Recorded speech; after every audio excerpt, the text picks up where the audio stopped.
Awesome. Hey guys, my name's Andrew. I work at 475 Consulting Group. Firm started in 2019 with my then partner Jen Leeper to help campaigns overcome their content needs. What that basically means is we do a lot of consulting for communications. We create a lot of the materials that campaigns put out, both for organic and paid media. But we don't focus on field as much. And I know there are other sessions in this process where you can learn about this. This is really to get you, to try to give you guys an idea about what you need to produce to address people and your constituents during a campaign. Can I just ask everybody here what level of participation they're planning of doing and why they're attending? Do you guys want to help in other campaigns? Are you guys looking to run yourself for a municipal position? Help others. Well, do you want, I can start if you like. Please, Maggie. Andrew already said, and I said it earlier, so I'll be very quick, is I'm on the Easton DTC. I'm volunteering to manage Dave Bindleglass's campaign to run for re-election as first selectman. And I'm also chair of the DTC elections team. And Andrew and 475 had worked with both the Easton DTC and Dave Bindleglass's campaign 2 years ago and 1 year ago. So anything we can learn from Andrew is hugely helpful, and I highly recommend listening to him and hiring him. I guess I shouldn't say that, but this is educational. Maggie, don't say that because I'm actually already booked up for this year.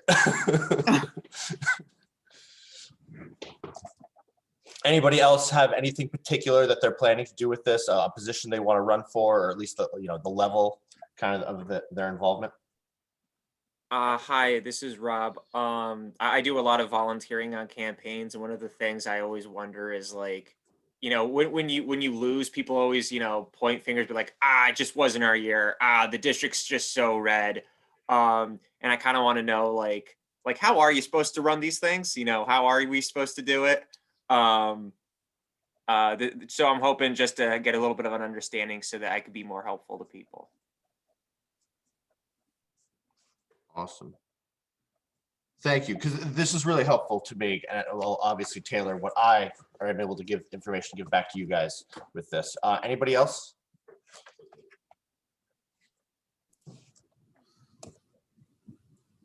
Okay. Yeah, this is one last one. This is Robert from the Fairfield DTC, looking to help campaigns, not run.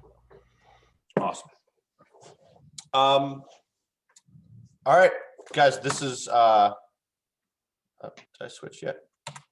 Oh, I put this in first. So this is a little bit of a mea culpa, but also a great opportunity.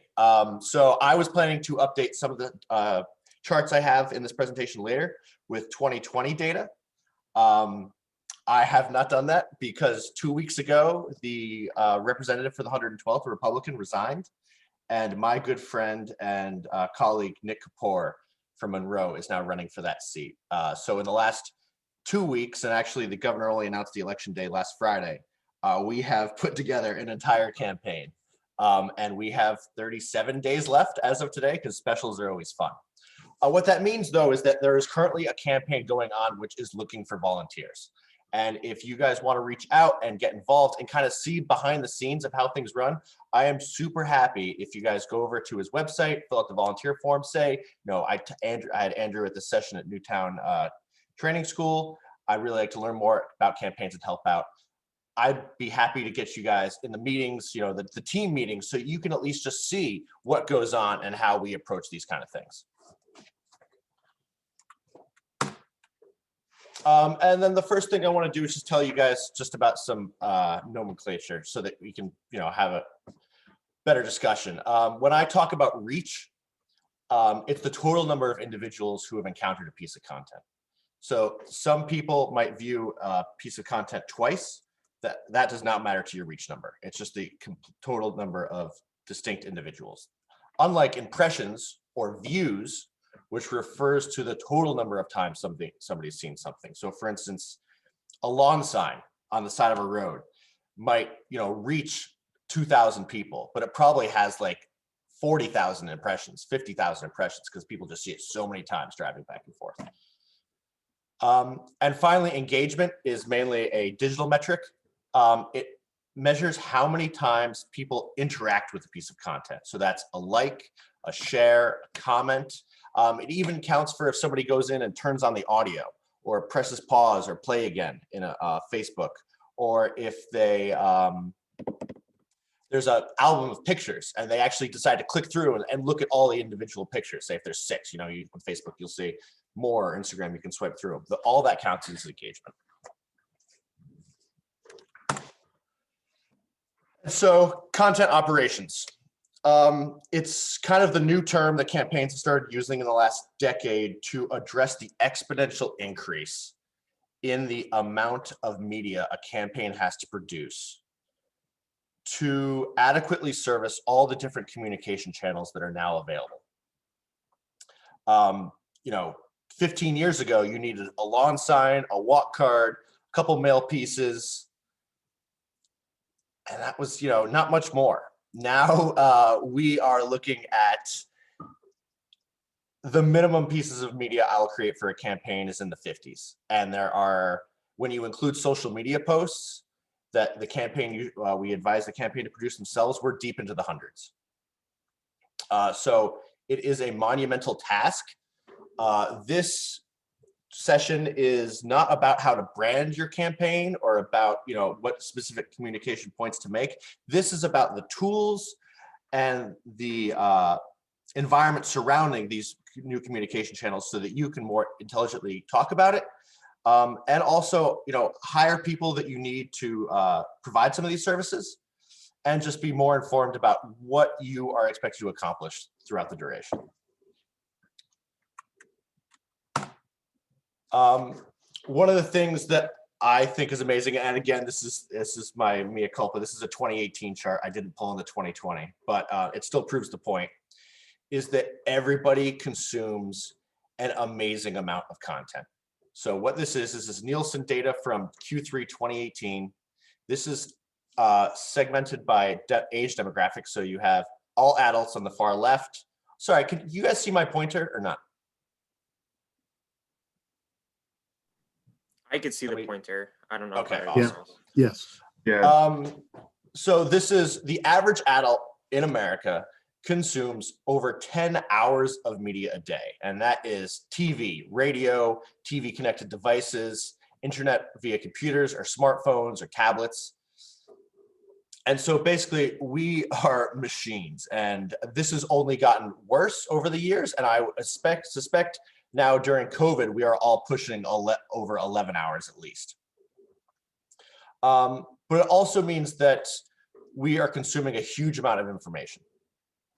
And even people who are 65 plus, if you see here in 2000, this is 3 years ago now, or really 2 years ago, we're consuming up to 2 hours of internet time a day, an hour and a half on a smartphone, another 20 minutes on a computer. And that's you're 65. So basically everybody is consuming media. And this is going to talk to this whole presentation to talk about how we can reach these individuals. Because basically it's now a numbers game.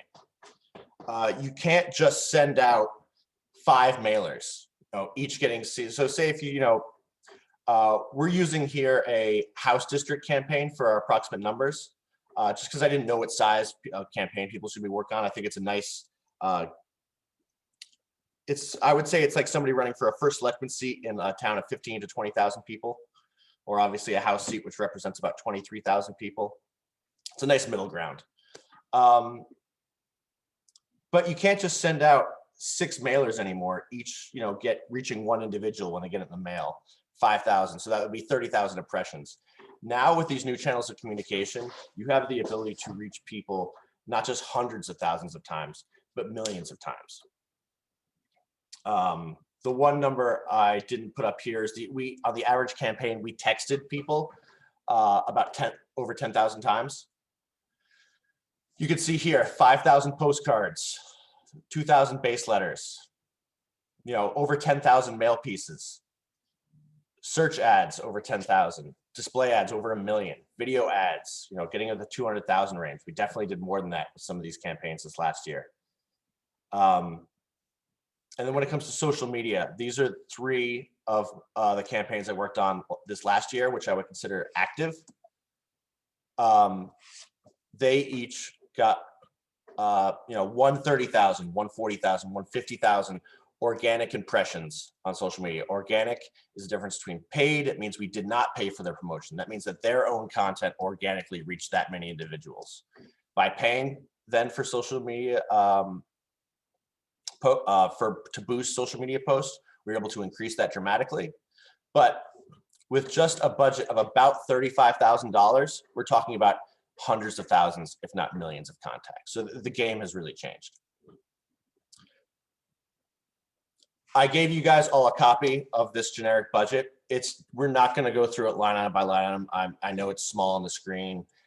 Don't feel bad about not being able to read it. It's simply a tool for you guys to look back on to get an approximation of 2 things. Of 1, how much things kind of cost and how much you can expect to spend on things. And 2, your allocation of a budget and where it should go. You can kind of infer that from an overall budget like this. So we do everything from your photo shoot and video production all the way to a recommended texting campaign at the very end. Another thing that I think is important is that for any campaign, say if you guys are going to be a campaign manager or run for an office yourself, is you're going to need to hire a consultant. They are going to help you with things like your mail plan and digital ads. And depending on your internal capabilities, they can or may not be able to help you with other aspects of that. There are plenty of people like 475, Alpha Graphics, Francesca Capodilupo, Blue Edge Strategies, Christian Murray. Ask your DTC chairs or central committee members for recommendations. And you should be looking to connect with somebody like us. For instance, on this chart, you can see in blue are internal campaign expenses, and what's in orange, the orangish color, is what I would bid on. These are all the things that as a consultant, I would be like, oh, I can provide this service.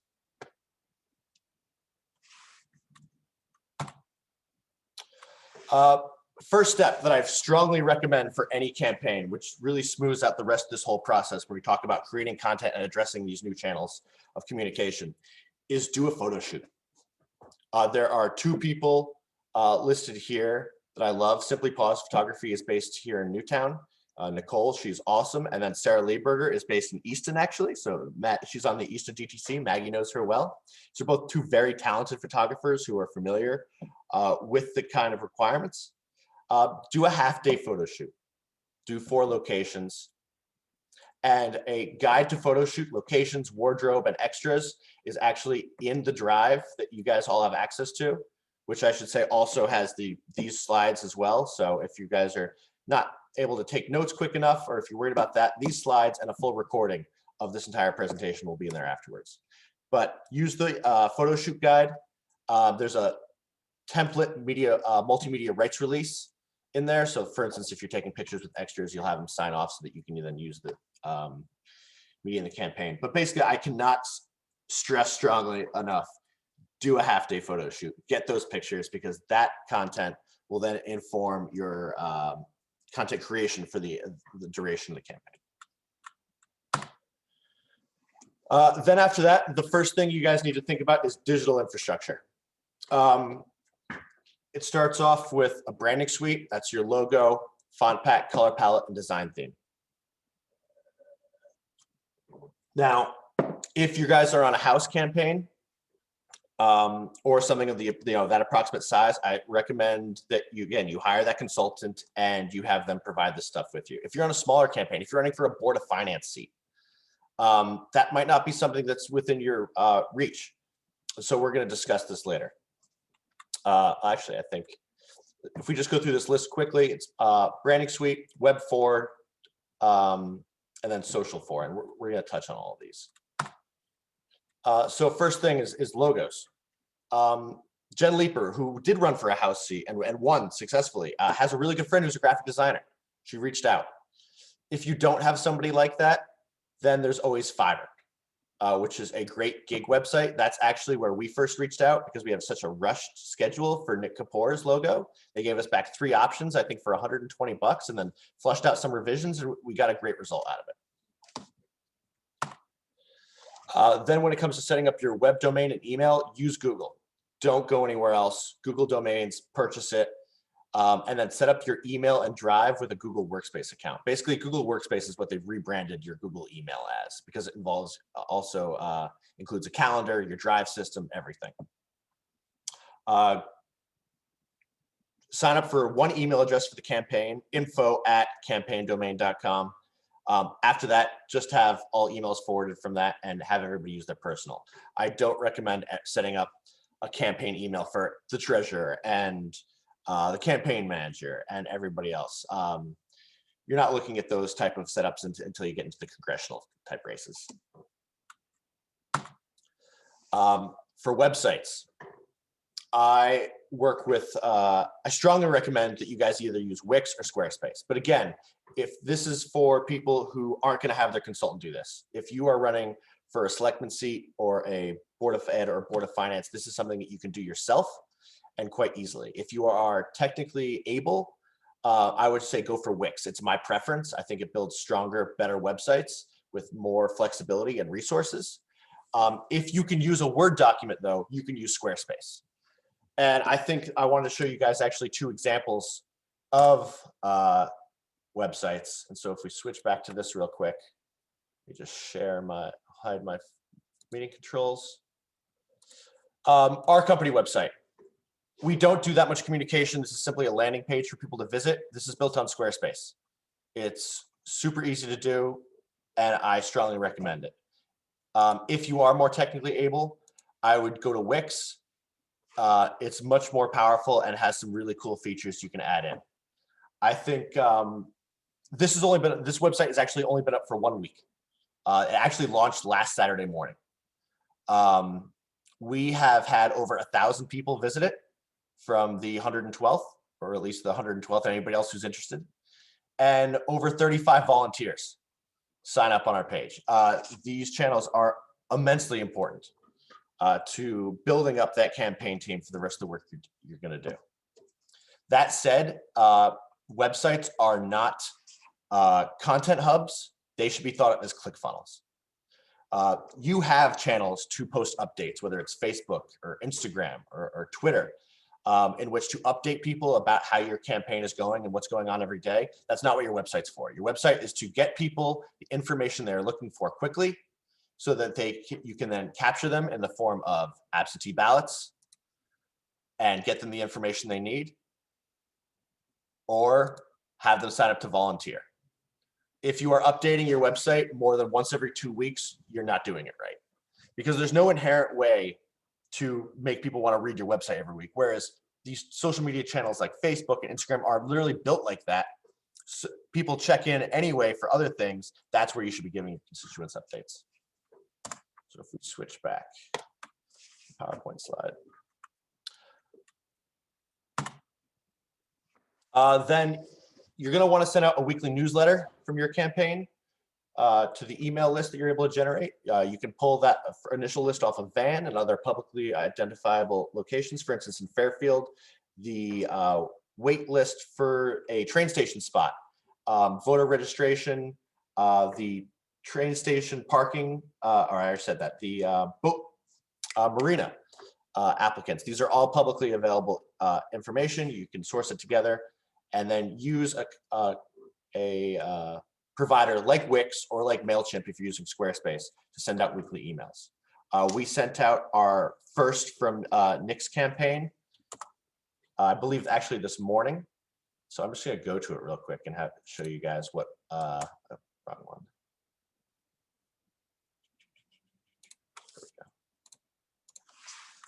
Even though we're using Wix for his, which now has the ability to email, that's rather new. So we're still using MailChimp right now. Log in.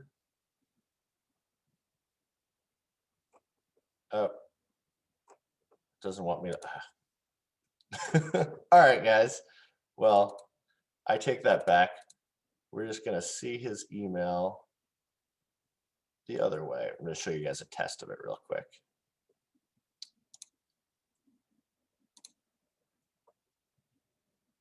So we sent out our first piece this morning to about, I think, 4,700 people with the email list we were able to put together. Super effective form of communication, and again, something you want to build into your campaign. Online fundraising. I have used other services. I do not recommend them. I strongly recommend you use Anadot. They call it Antidote, but I think it's missing an E then. They are super helpful. They're based down in like Texas and I want to say Louisiana, but they know all the Connecticut rules and regulations that are special to our process and SEEK with our citizen selection program. So they actually have individual buttons specified just for Connecticut you can turn on to make the process easier. They do a great job. One of the tips I want to say though, if you're setting this up, is they give you the option to, at the end of the donation point, to then not send them, just back to the thank you page, but actually link them back to your website, to the volunteer sign up page, and 100% do that. One of the awesome things about all these new channels of communication, besides the fact, I have so much more work to do, is that you can leverage these forms of communication so that when you do get an online donation, which now that's the form most donations come through by far, you can then get them to sign up because that's the same group of people. And so it's two birds, one stone. Print materials. Again, these are all line items in the budget I gave you guys above. And these are things you're going to want your consultant or your marketing service provider to help with. For instance, if you guys are have a designer friend or somebody that's good at graphic design, and you have a logo put together, and you go to Alpha Graphics. I know Dave Stowe is giving a lot of these presentations. They know what you guys are going to need, and they will help you guys print these out for a really fair price and get you the amounts. If you guys have any questions about like how many you need and stuff like that, it really depends upon your universe and your field work, which, as I said before, is not not something that I do. But if you look in the budget, you'll see that for a house campaign, which is targeting about 23,000 people, there are the numbers of all these things in there. So it'll vary, but these are all things that are super helpful. Stickers for when people are knocking doors. Obviously, door hangers. Sticky notes are kind of new since COVID. If people don't want to leave something hanging on the door, they can leave a sticky note to the top of the door, kind of in the same fashion. Handwritten postcards that volunteers write and send out, I think, are one of the best forms of mailed paid media. I've also really been pushing base letters for campaigns. That basically means sending out a nice form letter, kind of like this, to all your base Democratic voters. And this can accomplish one of two things: either introduce a new candidate who's running for the first time to that base, or, for instance, in Steinberg's campaign, we targeted new registrations over the last 2 and 4 years. People who are new to town, who are most likely Democrats or are Democrats, but haven't been introduced to Jonathan yet as they're new. A mail plan. You're going to want a consultant for a mail plan unless you're a small campaign and only plan on sending out kind of one piece. And again, depending on the size of the campaign, I recommend reaching out to people like Alpha, people like 475, people like Blue Edge or Christian Murray. Yard signs, I think, are super effective forms of out-of-home media. Some people say, oh, yard signs don't win elections, but it really shows the community coming around a candidate. And again, this is a numbers game now. This is about repetition and brand recognition, so that when they get to the polls, they feel more comfortable ticking the box next to your candidate or yourself. And something that's come up and now used by every campaign I work with in the last year is large QR codes posted on the back of clipboards for anybody knocking doors. Obviously, when we're knocking doors, we're being conscious of being socially distant. So a large QR code on the back of a clipboard gives people the opportunity 10 feet, 6 feet away at their front door to just simply turn on their camera, scan, and get directed to the campaign website without having to physically transact or take any piece of material.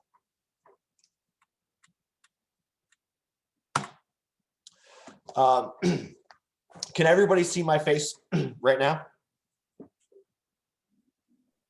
Yes. So now I believe that COVID era has increased the rate of disruption. Obviously, we realize that there have been less real world events and everybody's now meeting and holding events through Zoom, just like we are right now. And I think it's important to remember that any candidate doing that will be doing the exact same thing. They'll be meeting new people. They'll be giving impressions to new people over digital video. And I think that you need to prepare for that. So for instance, if you guys all focus on me instead of the slide, this is what happens when I turn off my lighting. And then I also have another little side light, which I have on too. And now all of a sudden, when you're engaging and talking with people, it's not the same impression that you were making before. We have limited opportunities to engage people and we want to make the best of it. So I'm going to turn this side light back on, and then I'm going to turn my ring light back on, which is set to neutral to mid-tone. They're not expensive. As you can see here, that's the buy page from a UB's one, the exact one I'm using right now for $36. You can use it with a laptop setup or a webcam like I am, or you can use it with your phone directly in the middle of it. Another thing that they provide, which I think is super helpful for campaigns, and we're going to get into the content creating restrictions, is one of these. It's a Bluetooth connector for phones, excuse me, so that candidates can create video content themselves without the need for extra editing. And what that basically means is that you're going to need a candidate to do Instagram and Facebook updates that they film themselves without the help of either another team member or without the help of somebody like me doing video editing, which is expensive and a tiresome process. So if we go real quickly back over to the internet and we go to Carla's page, this is a great example of what I'm talking about. She filmed this herself. Day 6 here without power. Like most of you, I am very angry and frustrated about what's happening right now. We increased our electricity rates to ensure that something like this would never happen to our infrastructure. That clearly did not happen. I think about my friend that brought home her newborn baby to the dark. I think about my students and the senior citizens in our community that rely on our power grid to keep themselves safe and healthy. We need to make sure that we hold these companies accountable. And when I'm up in Hartford, I will work so hard to make sure that this never happens to us ever again. Hey, everyone.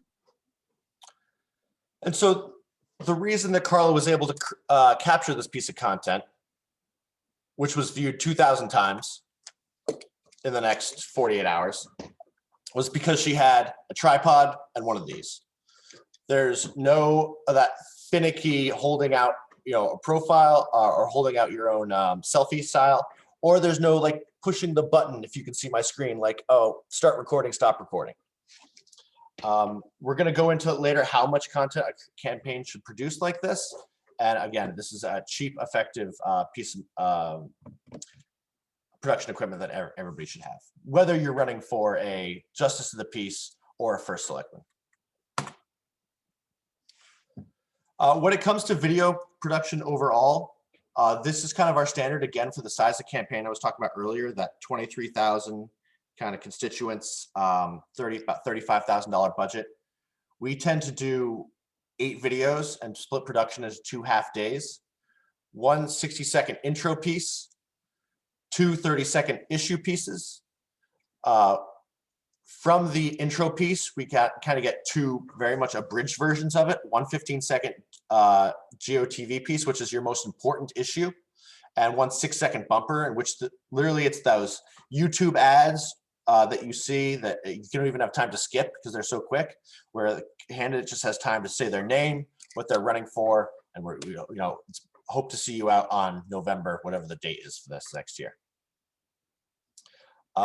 This content will then inform not only what you put out on social media, but the digital ads you're able to run. And by conforming to these time constraints, you're able to service the most inventory, which means that basically different websites have different requirements for different lengths. You can do, say, for instance, you guys are familiar with skippable ads probably on YouTube. That's your 60 seconds and your 30 second. Your 15-second is you can pay a little bit more and actually force people to sit through that entire thing before they start their programming. And then finally, we also have the 3 30-second walk and talks or endorsements. So we usually come up for an event that you guys are having, whether it's an outdoor event in COVID, or whether it's a more traditional event, and we film something else later in the campaign with the candidate where they get to address an issue in a more informal, just kind of talk to the camera way, or we get some key endorsements from people around town.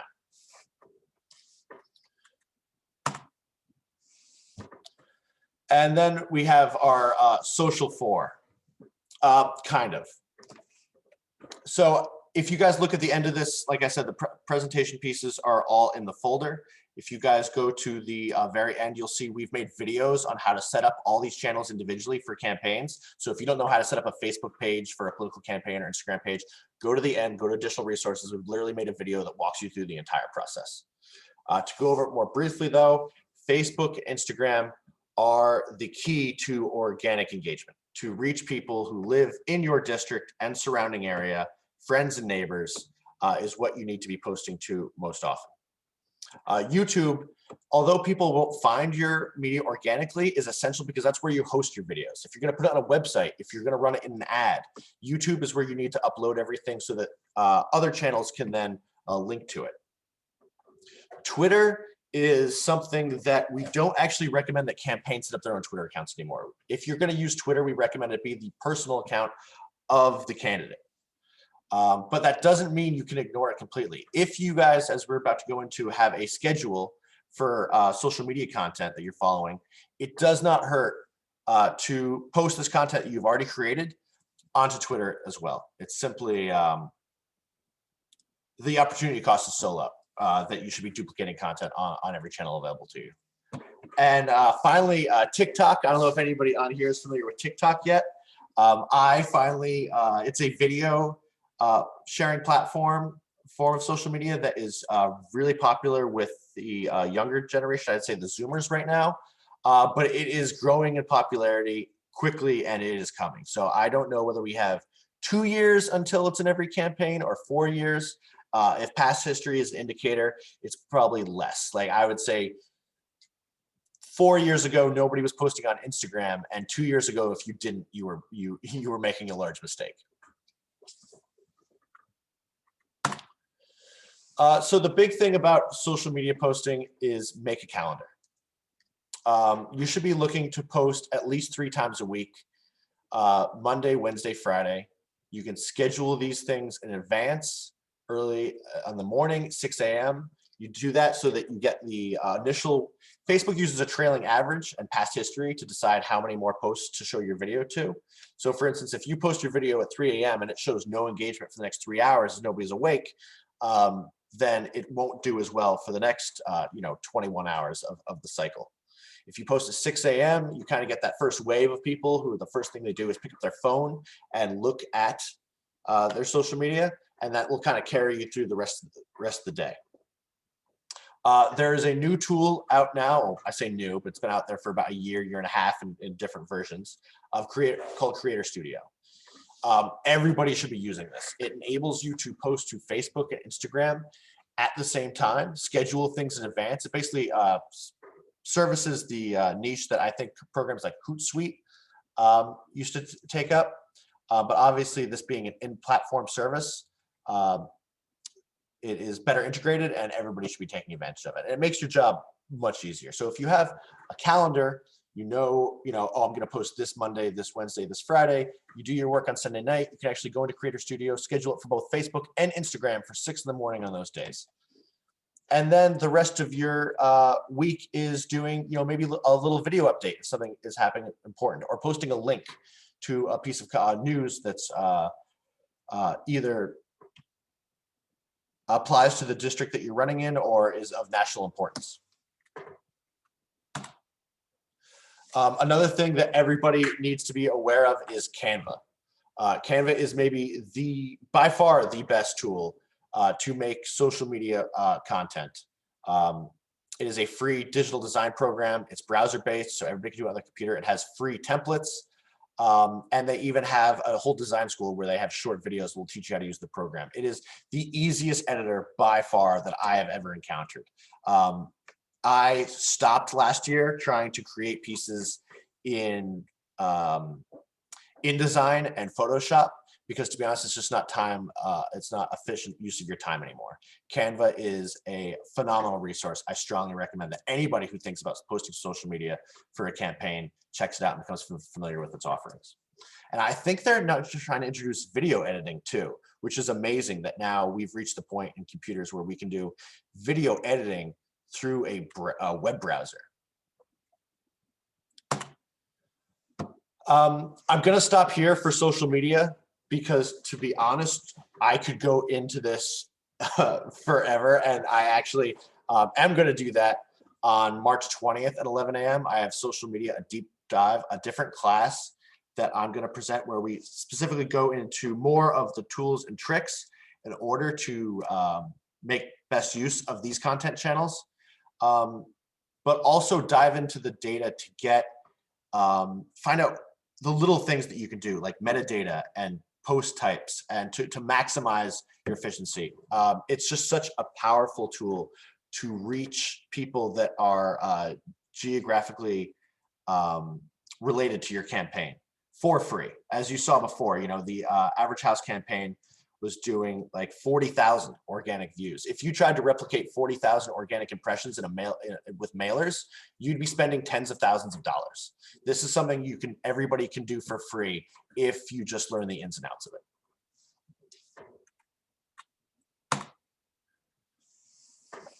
I also want to talk about text messaging real quick. It has definitely arrived in the last 2 years. It is now should be a part of any campaign, but you have to do it sparingly. The first thing is I'll make a recommendation: use ThruText. If you go directly to ThruText and sign up for an account, they'll charge you $100 for a setup fee, and for political text messaging, they will charge you 8 cents a text. Your consultants, like me, will often offer services for texting, and we get, I'm not going to lie to you, we get a reseller rate. So don't pay more than 8 cents a text. I know campaigns before who have paid much more through their consultant, and that's, to be honest, just not fair. That said, if you need help pulling lists and they're doing targeting and creating, if they're doing the targeting for you, or if they're creating the content, or if they are actually doing the responses, that's one of the services we offer. Well, we will actually take over the complete text messaging campaigns. You don't need volunteers to do it. We'll send every message by hand manually. We will respond to every message by hand. Then we will charge more. But if you're just paying for text messages, which your own volunteers are doing, and you're creating the copy for that, 8 cents a text is what you guys should be paying. Don't spam your district. Use it sparingly. For instance, I'd say the average time we text the whole district is maybe 3 to 4 times for the 2020 election cycle. And that was maybe a little bit more than on an average year because of absentee ballots. So we let people know possibly when the campaign first started, when absentee ballot applications are coming out and what they can do, what the deadline is to get them back or how they can get them back. Then again, another reminder to send back their actual absentee ballots, not just the application. And then finally a GOTV text. So it's probably about 3 or 4 times. With Nick's campaign, this one that I'm working on right now, the special, it's super interesting. We did an announcement text last weekend. Don't forget that you can also target with text messaging. So for instance, we are sending out a text this week targeted to only 18 to 25-year-olds, asking if they're at college and they want their absentee ballot application sent to a different address, and they need a stamp. And again, texting obviously works better with younger generations. I expect a high amount of a high rate of response from that for something that's super important. But also you might want to consider taking out older people. I would say maybe over 77. People who don't use their phones regularly or have, maybe not a smartphone, but a traditional phone they only use for emergencies. Getting an official sounding text message can be not a comfortable process. So if you guys are ever texting and say it's something official, an update, you might want to think about taking out the older part of your demographic. Again, like I said earlier, I think that campaigns or COVID is disrupting how campaigns normally occur. And I don't think that some of these disruptions we're going to only see for the duration of COVID. I think we're going to see this propagate into the future. So A/B chases is now something that texting is perfect for and so powerful for campaigns. If you just saw the special election in Stanford, the Democratic candidate there tied at the won by well over 60% of the vote, but tied at the polls and won by ABs. Now, I believe we have pending legislation in Connecticut to make the I can't remember what the term is. No excuse absentee ballot voting permanent. That would be amazing. And texting is a great way to chase these individuals, because you can go to your registrar's office and see if somebody has filed the application. So therefore you can get that list, use Van, put it into your texting program, and then follow up, be like, hey, have you sent it back? Have you sent back your absentee ballot? Do you need help or do you need more information? Another thing we started experimenting with this last year is sending media. So we've always been sending our websites, but now we're sending video links, YouTube links right in our text message. Hey, do you learn about this important issue that's affecting your town? It creates a way to do fast response or just to really hammer home a message. So for like Carla's campaign, we did a final GOTV comparison piece video between her and her opponent that we messaged to, I think, 4,000 people on the weekend before the election day. We quickly got over 1,000 views on YouTube. Just a really effective way to leverage these new communication channels. Digital ads. So digital ads, you're definitely going to need a consultant or a service provider, somebody like me, somebody like Alpha Graphics. I know now offers these services joint with the mail plans we were talking about earlier. And I just want to give you guys some information and some tips so that you can talk about it more intelligently and kind of understand what you need to hit. Search ads are basically the ads you see at the top of search pages. So when everybody goes to Google or Bing, although nobody really uses Bing, and they type in something particular to their town, say if we're going to use Easton as an example, and Maggie, if they want to type in Easton election day, David Bindleglass will want to be bidding on that search. And so for like a $35,000 campaign, we have about $1,000 allocated to search ads, which will get you about 11,500 impressions, get you about 500 clicks through back to your website. It's people who have actually, searched for something locally because you've targeted geographically. So only people in Easton are getting this ad. We're not wasting money outside the borders of your district.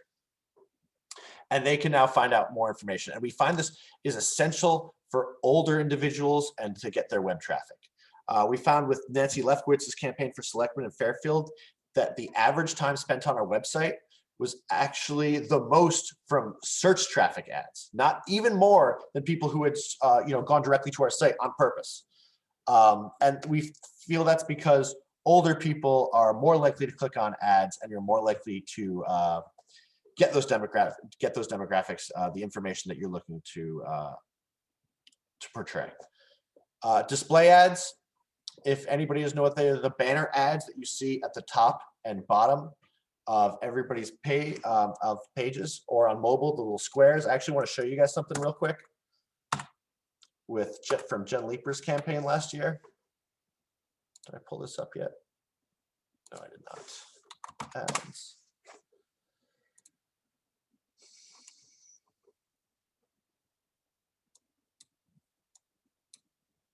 Leeper.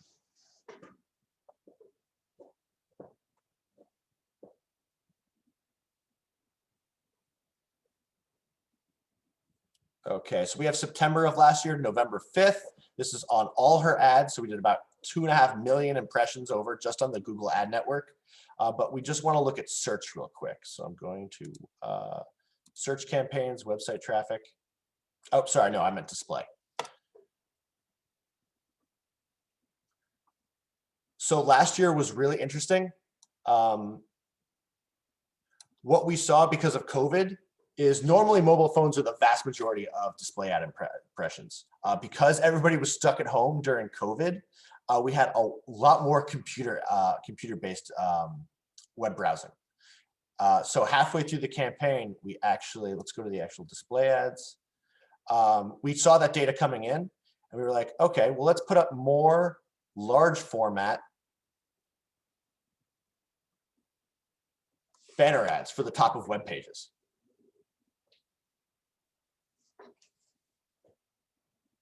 Again, this is about just repetition, getting brand recognition so that people are familiar with your candidate and feel comfortable about ticking the box at the end of the day. And if you look at who this targeted, go back to the overview.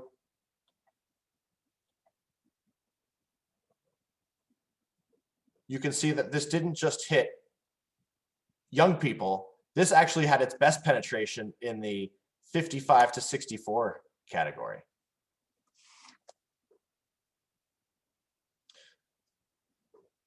So I'm going to go back to our presentation.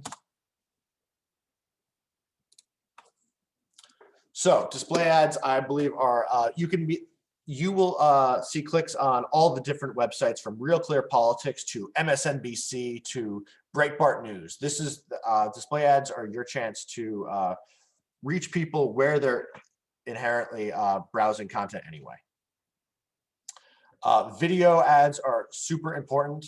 Again, the Google Ad Network on social media, it skews younger, but it reaches everybody. I think one of the most impressive pieces of information we've seen in the last couple of years is that the highest penetration, people don't consider YouTube a social media platform, but it definitely is. And YouTube by far has the highest penetration across all age demos. I cannot tell you the number of people who are 65 and older who watch it because they realize they can watch their old TV shows, or specific, woodworking channels, or little niche hobbies. And so YouTube has, and video ads have such immense penetration these days, and it's one of the best ways to create a positive brand image in a quick, or get across a critical piece of information in just a quick format. Social media advertising. Is it back? Is it not? To be honest, I believe it is. Facebook said that they were taking, Facebook, which is Facebook and Instagram, said they were taking out political advertising after the last campaign. Well, then they said they just extended it through the Georgia Senate and runoff elections. And then this week, literally this past week, they were like, oh no, political advertising is coming back in full. So I do believe that's true. I can't say for sure it's going to continue. But one of the most effective things we've done is to take your content you're already producing, for instance, the videos that your consultant might produce, or the videos that your campaign might produce themselves, the little updates, and use use the business manager features in Facebook and Instagram to boost those. Again, targeted geographically to your district, but just get more eyeballs. And we saw earlier from that slide that, even though they were able to achieve 30, 40, 50,000 organic impressions, we were able to make that hundreds of thousands by putting just an extra, I think, somewhere between $1,500 and $2,200 behind each one of those campaigns. So really effective from a cost perspective. I also think that you guys shouldn't forget your local papers. And I think that it's important. A lot of people will, a lot of your local papers, if you still have a print version, I know a lot of towns have lost that, will do bundles where they'll give you a print ad and a digital ad packet on their website at the same time. I think it's important that we support the local journalism that we have left. But also it's a great form of geographic targeting. I think that people are used to and trust these channels in order to get their news. I can tell you right now, for like Nick Kapoor's campaign, we are locking up their local patch and the Monroe Sun, the leaderboard position, for the 4 weeks going out before the election.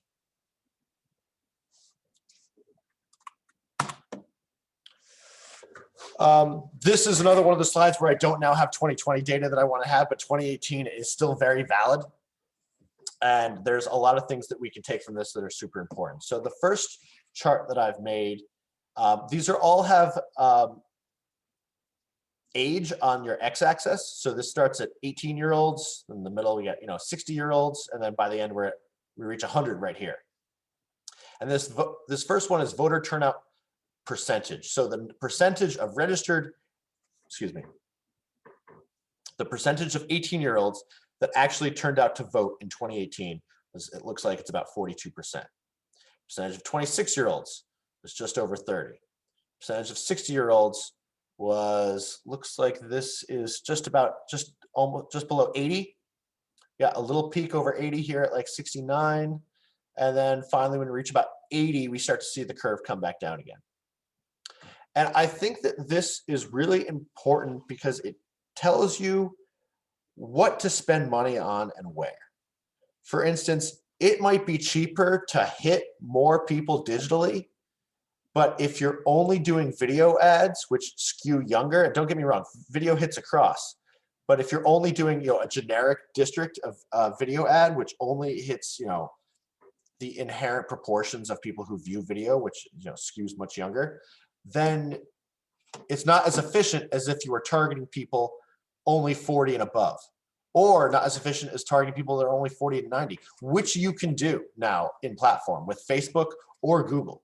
So we literally do that. When we run a video campaign, we'll actually run 2 campaigns simultaneously. We'll run one for everybody in the geographic area, and then we'll run an additional one that's only, say, like 35 or 40 plus, so that we make sure that we're spending, and we'll kind of split the budget evenly between that, so that we are hitting everyone, but we are focusing the amount of money on the people who actually have a high propensity to turn out and vote. In a municipal election, I imagine that this chart will look the same, except for the percentage turnout will be lower across the board. And it really, so not only for digital though, but now when we think of mail, a lot of the mail campaigns now, we don't send, some we cut off at like 40, and some we cut off at like 35. Because to be honest, is it worth sending, oh, I can't do that. Click on the screen. Is it worth sending your most expensive piece of paid media, which is a mailer, which can cost, anywhere from, say like 65 cents to well over $1 if you're sending like a letter or something like that per person, to people who only have a 30% likelihood to come out to vote? And in a municipal, it's going to be lower. I don't think that's the case. Also, you have to think about which type of media suits each demographic. Younger people see mail more as junk, and they really don't engage with it, whereas they consume a lot more digital media, and that's the medium of content that they prefer interacting with. So for 2 reasons now is why I would say cut your mail lists off at like 35. At the oldest, go like 33. You could save the campaign a bunch of money, deliver the mail content to the people who appreciate it, and increase your efficiency by only targeting people who are more likely to vote. This is the total number of voters in Fairfield in 2018, the one below it. We worked out quartiles and everything to figure out, where our voters existed in terms of age demos. I think it's interesting that the interesting piece takeaway from this is that there are more Democrats and unaffiliateds that act like Democrats at younger ages, say below 46. And over that, we tend to see a little more Republicans and unaffiliateds that act more like Republicans. So again, if you're talking about your motivate or persuade demographics, and you're trying to think about targeting and where you can pick those extra votes in to win an election, charts like this, I think, provide that kind of information of where there is space to improve. One of the big things for us in 2020, which was which we successfully utilized to win some campaigns, was, well, we have lower voter turnout here. But we know they act more like Democrats. We can shift our budget slightly to skew for that because we think that 2020 was going to be a high turnout election, obviously with the Trump factor, and we were correct. And then finally, I really wish I had the 2020 absentee ballot data for you. I apologize that I don't, but it's actually not even available yet. Previous to the COVID, college students, you can see this spike of absentee ballots returns. We're using, and again, I talked about using different communication channels to specifically target those individuals. Now, everybody's using absentee ballots. But again, college students are still probably the most significant group that can be distinctly segmented. And again, they vote Democrat. The Democrats vote more than Republicans at a 5-to-1 ratio down there. So money spent targeting that age demo, even without it being custom list targeting or knowing exactly who you're targeting, but just geographically targeting that age group is usually money well spent. I wanted to make everybody aware of LinkedIn Learning. It is perhaps the best all-encompassing educational resource that I have found online. If there is any aspect of this process or a skill you want to learn, whether it's photo editing or website editing or social media channel curation or basically anything you can think of, there are hundreds of thousands of courses and videos available on this platform. It's actually a Microsoft. Microsoft bought LinkedIn, which bought what used to be called Lynda. And so Lynda used to be available at the Fairfield Library. I now get mine through Fairfield U. A lot of the libraries still have access to this service. So it can be free for a lot of people. You don't even have to pay for it. But even if you do, if you're looking to learn something, it's worth the money. I strongly recommend that you use it. And finally, we have additional resources. These are the videos that we've created.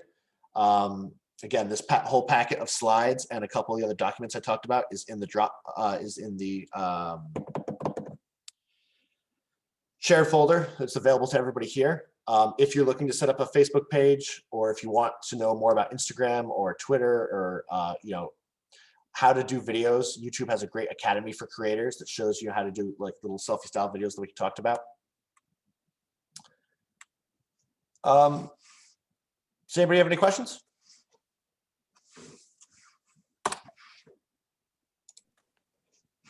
Yeah, real quick, I have a quick question.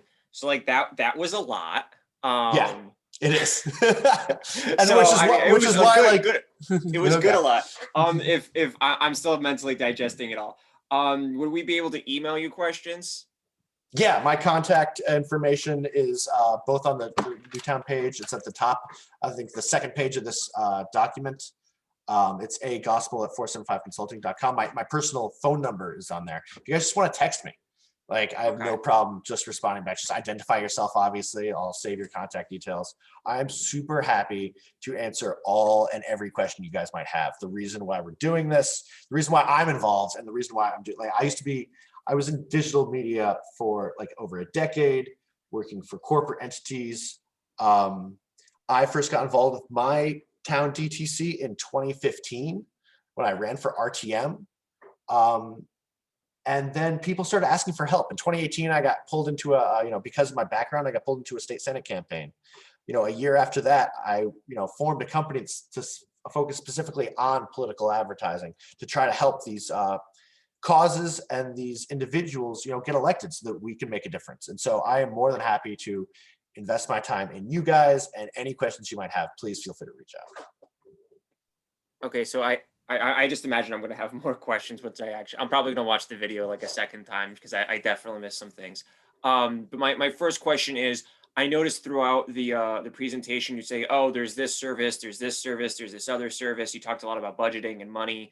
Obviously, like state Senate campaigns, the CEP grant is like 100K plus, and the state rep's only 30K, whereas your first selectman campaign, I think we're going to be lucky if we're going to get, they were talking about 10 or 15K when I was at the EVA presentation earlier. Do you have separate campaign plans, like the so to speak, like gold package, the silver package, the shoestring package, as far as what you would do for depending on what budgets we're dealing with? Yeah, so for instance, I think that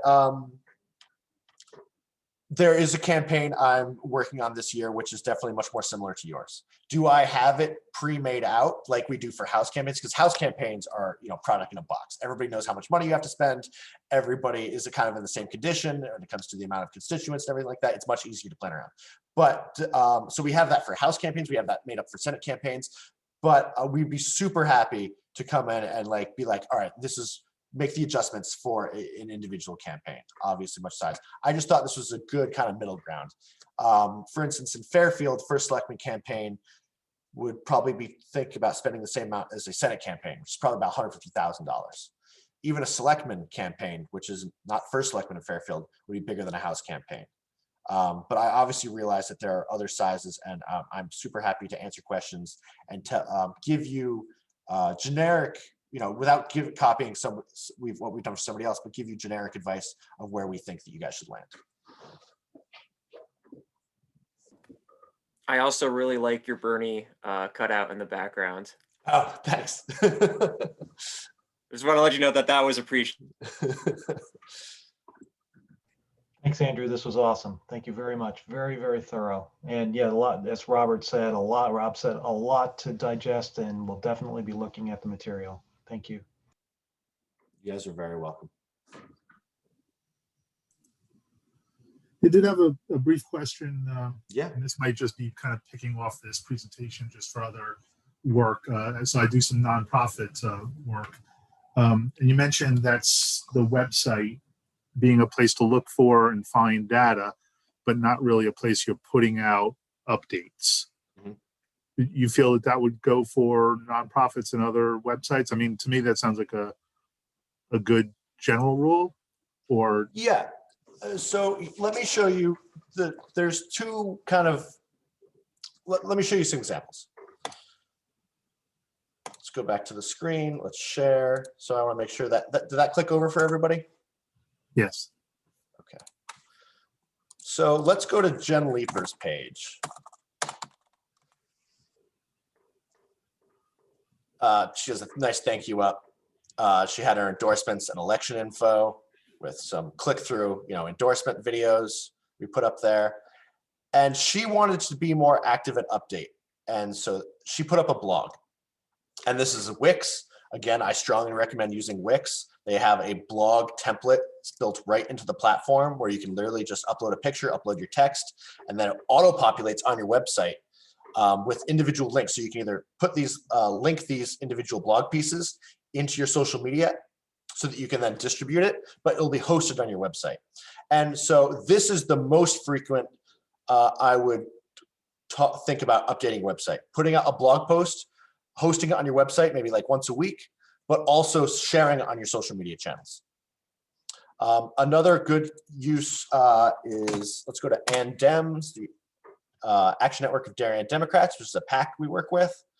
They have an upcoming action calendar where they're both posting their events on social media, but also updating their calendar on their website. But other than that, they're also updating some videos as well from events they've had over the past year. But other than that, it's really a join us, donate, ClickFunnels type piece of content.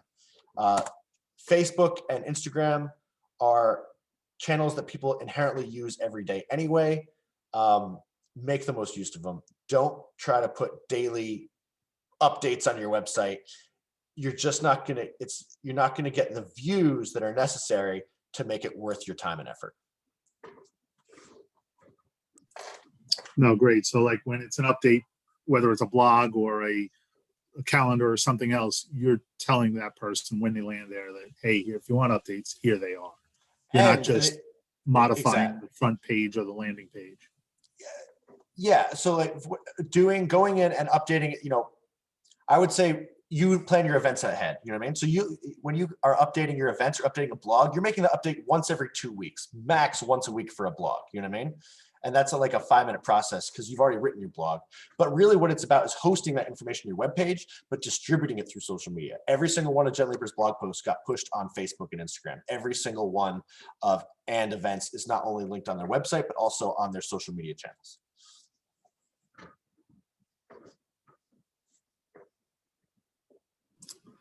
And while there's just one follow-up, I guess, on that. Yeah. So when you get to the older demographics, 65 and above, who might not be social media, might not be, really electronically connected, those updates and those details, recommendations on the best ways to reach out to that community. Older people definitely use social media, 100%. They don't browse with the frequency of younger individuals, but they use it. And when I say I don't mean obviously every single individual uses it, but on average, they definitely use it. I have. Yeah, I do. Here, let me pull this up real quick. If I share my screen again. This, again, apologies for 2 years old data now, not the, I can throw, and this is small, so I can throw this into the drive afterwards. But this is the penetration of different social media channels across different age demos. And this is from 2 years ago. So we now know the average YouTube penetration is well over 85% overall for the US. Most older people are using Facebook, or at least use another person's Facebook account to get updates. I think for a lot of people, you'll find that couples will have one Facebook account between, kind of split between both of them. But obviously they're more used to getting mail. That's the medium of communication they grew up using, and that's what they're used to. So don't forget to mail to them. When I tell people what their budget should be, and I don't say, oh, mail is dead. It's not. It's super important, but it's also super expensive per piece. So use it wisely to target the people who are less likely to be online, or less likely to people see your digital ads, but also more likely to appreciate it. So we make sure, I think in the $35,000 budget we have above, we have at least 5 mail pieces going out, which we usually, again, cut off at like 35 or 44, depending on the budget of the campaign. But we're making sure we hit that demographic with those.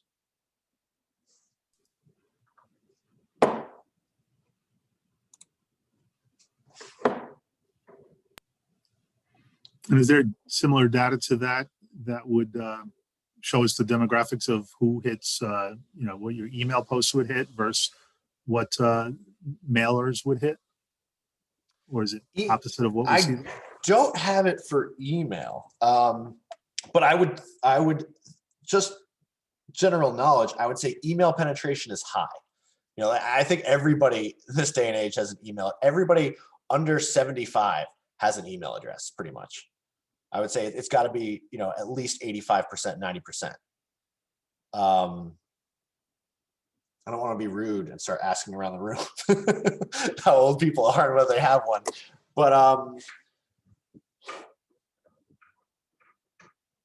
again, I think that even though it's going to be lower in the higher age demos, and these people obviously vote with a higher efficiency, it reinforces the importance of using all the media channels that are available to you. That is email, that's traditional mail, that's handwritten postcards, that's knocking doors. That knocking doors, maybe I'd say is one of the most important things, is the most important thing for any campaign, and I have not mentioned it all today. Everything I talked about today is nice, and you should be doing it. But if you don't have a candidate and volunteers who are prepared to go out and knock doors, I'd be super disappointed because it is literally the most important form of voter contact.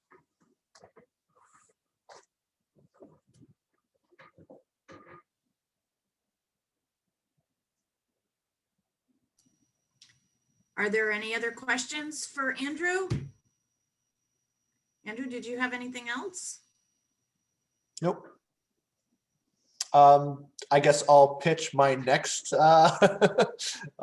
class. I believe it's scroll back to it. It is March 20th at 11 a.m. It's a social media deep dive. It's again, we're going to go into deeper into the scheduling, deeper into the types of posts you'd be sending, both sorted by your videos, links, shared video, etc. But also the communication techniques you should be using moral, emotional language in order to increase engagement. And it should be really fascinating.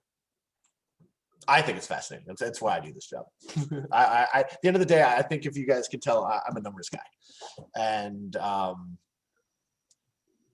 it's just amazing the ability we have now to reach our constituents in ways that weren't imaginable a decade ago. Mm-hmm. Okay, well, thank you very much to everybody attending. One last Any last questions before we call it? Okay, well, thank you very much for attending, and Andrew, thank you very much for giving the presentation. You guys are very welcome. Like I said, any follow-up questions, please feel free to send me an email or send me a text if you ID yourself. And my last pitch, if you guys do want to get involved in a campaign, see what it is, go to Nick's website, volunteer, put, that I sent you there in the comments, and find out what it's like behind the scenes, because this is, we're doing a complete campaign in 45 days. It doesn't come, it is hectic, but it does not come along that often. Okay, thank you, everyone. Have a good Very day. cool. Very cool. See you on the 20th. Thank you. Goodbye. Thank Bye you. now.